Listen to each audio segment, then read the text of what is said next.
There's a specific kind of melancholy that comes with the opening of Batman Arkham Knight. It doesn't start with a bang, it starts with a cremation. It tells you, right from the jump, that the rules of the previous two games have been tossed into the furnace. Rocksteady didn't just want to make another sequel, they wanted to build a eulogy for the Dark Knight. To understand what Batman Arkham Knight truly offers, you have to look at it as more than just a sequel. It is a kitchen sink game. Rocksteady's attempt to take every toy in the Batman toy box and give you a reason to play with it. It's a massive, multi-layered machine designed to make you feel like the most dangerous and the smartest person in the room. By the time we reached Night, the Arkham formula was already legendary. We'd mastered the asylum, we'd survived the walled-off city, and now we were finally given the keys to the kingdom. Gotham is no longer a backdrop or a distant skyline. It is a rain-soaked, neon-drenched playground of architectural madness. And even years after its release, there's a strong argument to be made that this isn't just the best Batman game ever made, but one of the most cohesive, atmospheric experiences in the medium. The first thing that hits you, and I mean really hits you, is the presentation. Gotham is gorgeous in the most miserable way possible. Every surface is slick with rain, reflecting the sickly yellows and greens of Scarecrow's fear gas. The level of detail Rocksteady squeezed into this world is bordering on the obsessive. You can see the individual fibers of Bruce's suit, the way the mechanical plates shift when he breathes, and the subtle facial tics of a rogue's gallery that has never looked more terrifying. But it's not just about the wow factor of the graphics, it's the density. Previous games felt like a series of interconnected hubs, but Arkham Knight's Gotham feels like a living, breathing entity, even if the only people living in it are rioters and supervillains. The traversal here is the peak of the series. The way you can chain a grapple boost into a vertical climb, ejecting from the Batmobile like a human bullet, and then transitioning into a silent glide, it's the closest any of us will ever get to actually feeling like the world's greatest detective. When we talk about the combat, we're talking about free flow in its final, most polished form. At this point, the system is less of a button masher and more of a rhythm game played at 1,000 miles per hour. The additions here are subtle but transformative. You have environmental takedowns, slamming a thug's head into a fuse box or dropping a chandelier on a group of mercenaries. But the real depth lies in the dual play system. In certain story beats and challenges, you're not alone. You can swap instantly between Batman and allies like Robin, Nightwing, or Catwoman. They don't just fight beside you, they have unique animations and dual takedowns where you might launch a thug into the air as Batman and have Nightwing finish him off with an Eskrima stick to the jaw. It makes the Bat family feel like a coordinated unit for the first time in the series. Then there's the detective work. Rocksteady evolved the reconstruction mechanic from Arkham Origins. You'll find a crash site or crime scene and use your scanner to scrub through the timeline of the event. You're looking for the smallest clues, the trajectory of a bullet, the way a person's body hit the pavement, to rebuild the truth. Then there's the fear multi-takedown.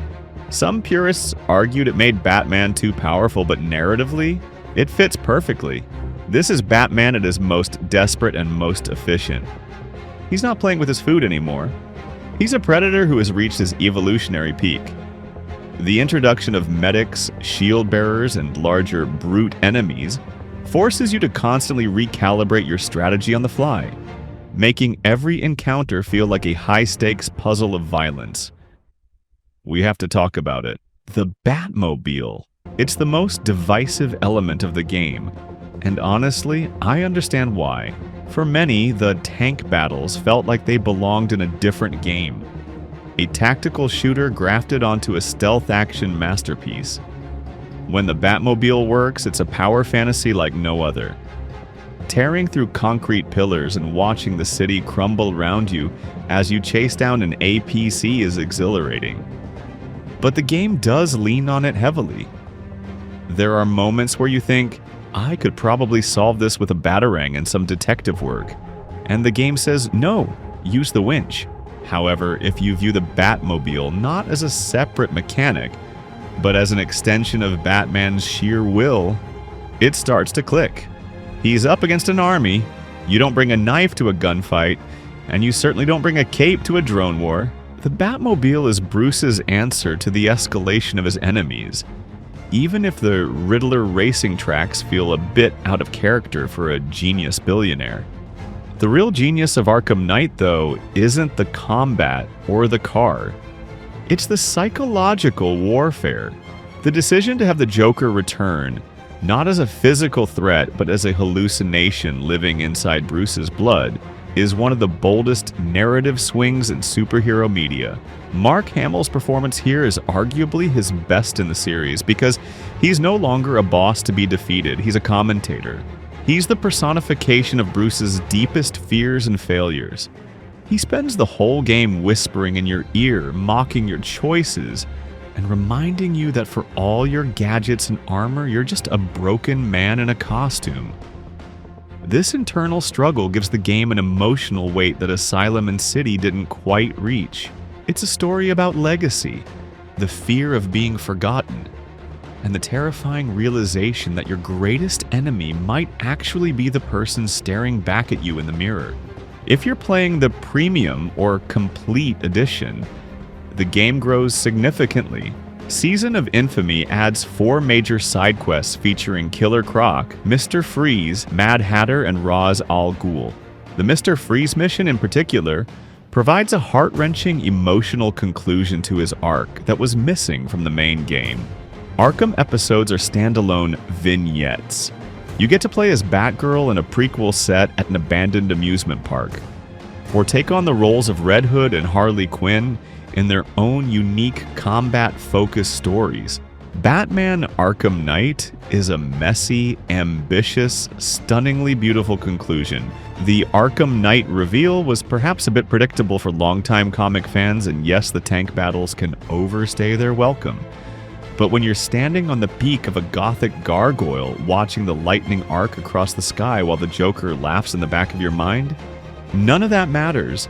This is the ultimate Batman simulator. It's a game that respects the mythos while having the courage to tear it down.